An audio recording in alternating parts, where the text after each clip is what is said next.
Hey there, beautiful souls, and welcome back to Philosophies for Life, the podcast where we dive deep into ancient wisdom and modern insights to help you live a more fulfilling, meaningful life.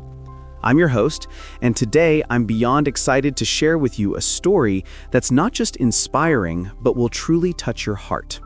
It's a famous tale by the legendary Russian author Leo Tolstoy, often referred to as the story of the three mystics. This isn't just a story. It's a profound lesson in faith, humility, and the power of a sincere heart. So grab a cozy spot, maybe a warm cup of tea, and let's journey together into this timeless piece of wisdom.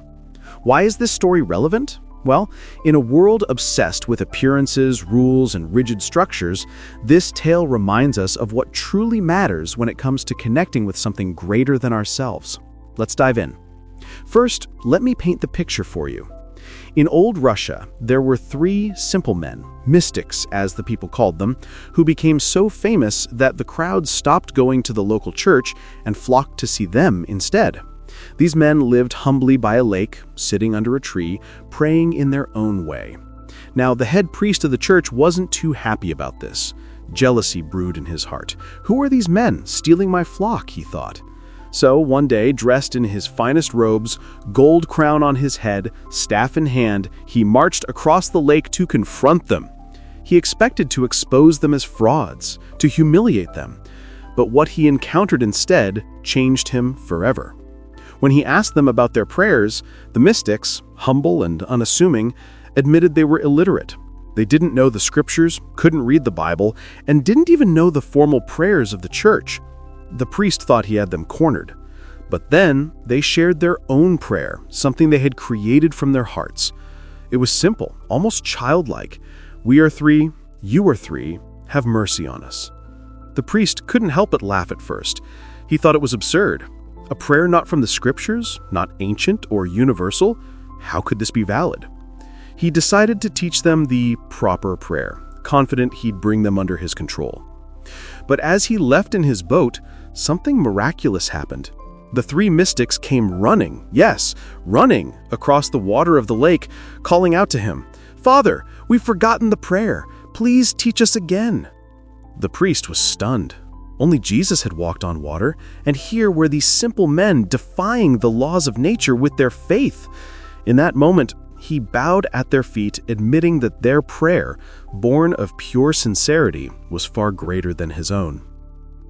Now, let's reflect on some powerful words from Leo Tolstoy himself. He once said, "Faith is the strength by which a shattered world shall emerge into the light." Isn't that beautiful? This story embodies that idea. The faith of these mystics wasn't rooted in knowledge or tradition, it was rooted in their unshakable belief and pure intention. Another quote that resonates here is from the Bible, Matthew 18:3. "Truly I tell you, unless you change and become like little children, you will never enter the kingdom of heaven."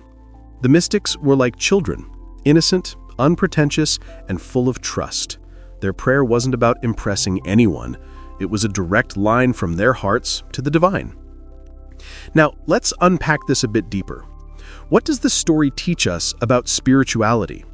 It shows us that true connection with the divine, or whatever higher power you believe in, doesn't require fancy words, degrees, or recognition from others.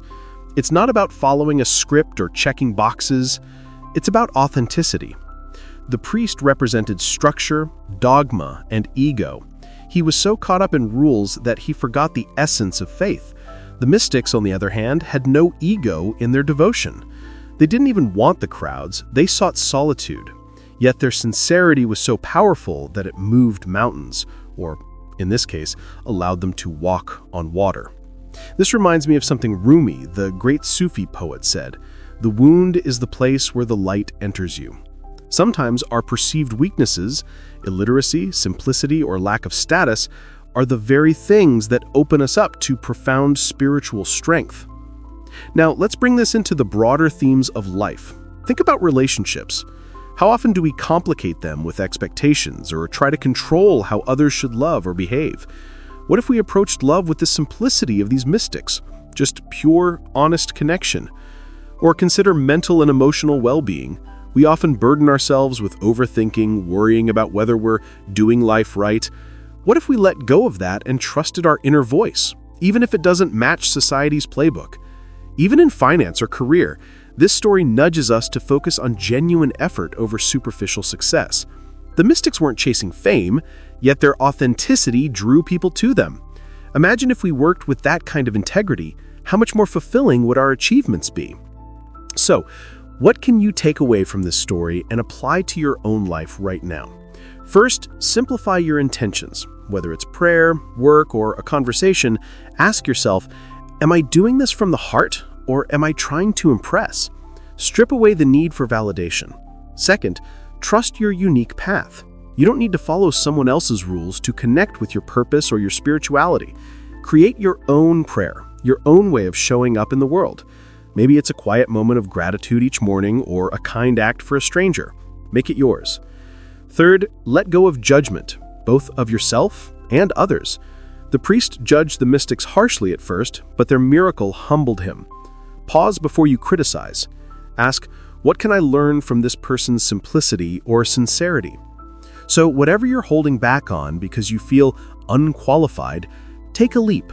Trust your heart. As we wrap up, let's circle back to the essence of Tolstoy's story. The three mystics remind us that true power lies in humility, sincerity, and faith. Their prayer, "We are three, you are three, have mercy on us," wasn't eloquent, but it was heard. It moved the divine. So today, I want to leave you with this thought. What's one area of your life where you can let go of pretense and just be real? Maybe it's in your relationships, your work, or even in your quiet moments of reflection. Take a deep breath right now and commit to showing up authentically in that space.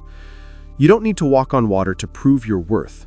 Your sincere heart is miracle enough. Thank you for joining me on this journey today at Philosophies for Life. If this story touched you, share it with someone who might need a little inspiration. And until next time, keep seeking, keep believing, and most importantly, keep being you. See you soon, my friends.